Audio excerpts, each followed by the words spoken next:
नमस्कार, छायाज रेसिपीजमध्ये आज आपण पोहे आणि बटाटा यापासून मस्त असा नाश्ता बनवणार आहोत। तर यासाठी इथे मी या कपाने मोजून 1.5 कप पोहे घेते। मिक्सरच्या भांड्यामध्ये काढून घ्यायचे। 1 कप आणि अर्धा कप असे 1.5 कप पोहे घेतलेत। जाड पातळ कोणतेही पोहे घेऊ शकता, कारण याची आपल्याला अशी पूड करून घ्यायची आहे। पोह्यांची ही पावडर एका बाउलमध्ये आपण काढून घेऊया।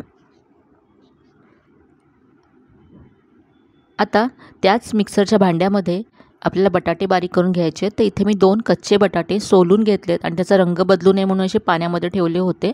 तर हे आता तुकडे करून मिक्सरच्या भांड्यामध्ये घालूया। तर ह्या बटाट्याचे मी असे मोठे मोठे काप करते। दोन्ही बटाटे मी चिरून घेतलेत।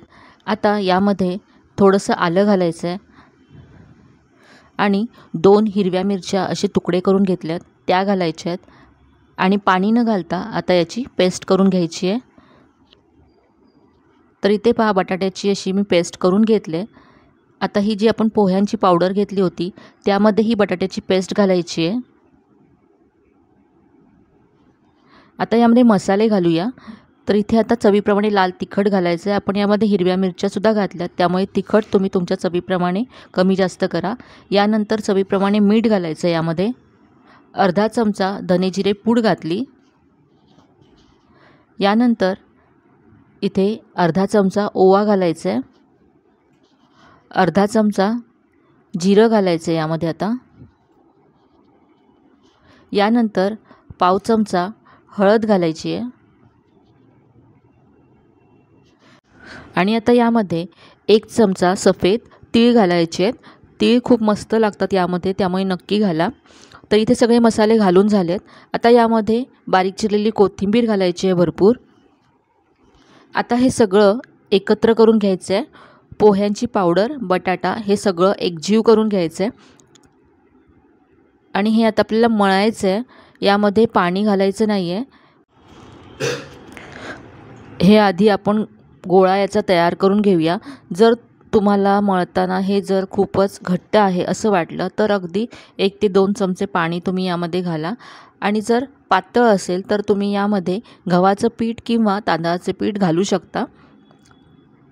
तर माझं इथे परफेक्ट असं पीठ तयार झालं आहे। यामध्ये मला अजिबात पाणी किंवा पीठ काहीही घालायला लागलं नाही।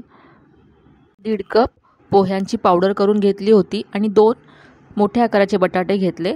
तर एवढ्या बटाट्यामध्ये हे पोह्यांची पावडर अगदी व्यवस्थित भिजली गेले आणि हे असा गोळा माझा तयार झाला आहे।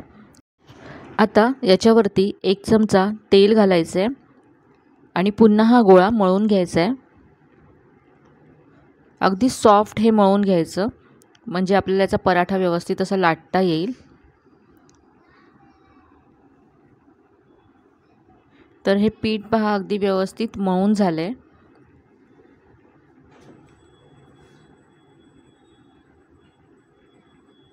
थोडंसं हे पीठ सैलसर ठेवायचं, कारण पोहे पाणी जास्त ॲब्झॉर्ब करतात, त्यामुळे थोड्या वेळाने हे आणखी घट्ट होतं। तर असं सैलसर थोडंसं हे पीठ मळून घेतलं आहे मी। तर आता याचे आपण पराठे बनवूया। तर इथे मी एक चपातीला आपण जेवढा गोळा घेतो तेवढा गोळा घ्यायचा आहे। आता हा गोळा सुक्या पिठामध्ये घोळवून घ्यायचा आहे। चपातीपेक्षा थोडीशी जाड अशी याची पोळी लाटून घ्यायची आहे।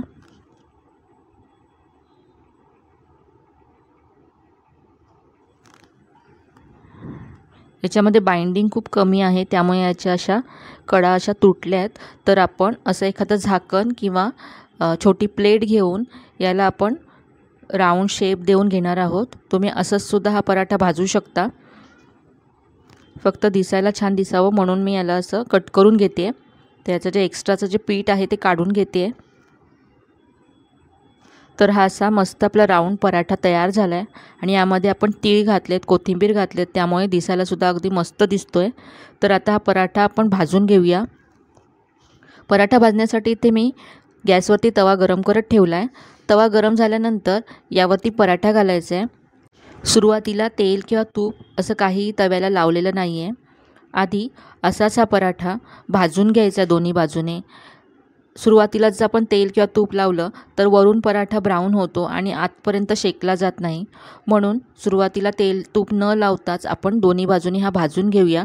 एका बाजूने भाजून झाल्यानंतर याची बाजू मी उलटून घेतले आणि दुसऱ्या बाजूने सुद्धा हा 2 ते 3 मिनटं भाजून घेतला आहे. तर पहा दोन्ही बाजूनी असा मस्त ब्राऊन झाला आहे पराठा, अगदी खरपूस भाजला गेला आहे. तर आता याच्यावरती थोडंसं तेल घालायचं आहे. तुम्हाला तूप हवं असेल तर तूप घालू शकता किंवा बटरसुद्धा घालू शकता. आणि आता तेल लावल्यानंतर हा पराठा मस्त असा भाजून घ्यायचा. दुसऱ्या बाजूने सुद्धा मी इथे थोडंसं तेल घालते आहे.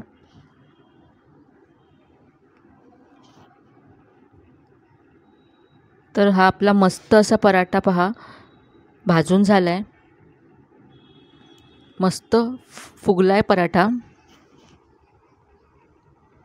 पराठा आपण काढून घेऊया आणि असाच आणखी एक पराठा मी भाजून घेते. तर इथे पहा माझे पराठे तयार आहेत आणि अगदी मस्त दिसत आहेत. चवीला तर हे अगदी अप्रतिम लागतात. तुम्ही सॉसबरोबर दह्याबरोबर हे सर्व करू शकतात. मुलांच्या टिफिनसाठी नाश्त्यासाठी अगदी परफेक्ट अशी हेल्दी रेसिपी आहे आणि घरी असलेल्या साहित्यामध्येच आपण ही तयार केले. अगदी झटपट हे पराठे सकाळी घाईच्या वेळेससुद्धा तुम्ही बनवू शकता. तर आजची ही रेसिपी तुम्हाला कशी वाटली कमेंटमध्ये नक्की कळवा. रेसिपी जर आवडली असेल तर व्हिडिओला जास्तीत जास्त लाईक करा, तुमच्या मित्रमैत्रिणींसोबत शेअर करा. चॅनलवरती नवीन असाल तर चॅनलला सबस्क्राईब करायला विसरू नका. तर मग पुन्हा भेटूया अशाच छान छान आणि नवीन नवीन रेसिपीसह. तोपर्यंत धन्यवाद.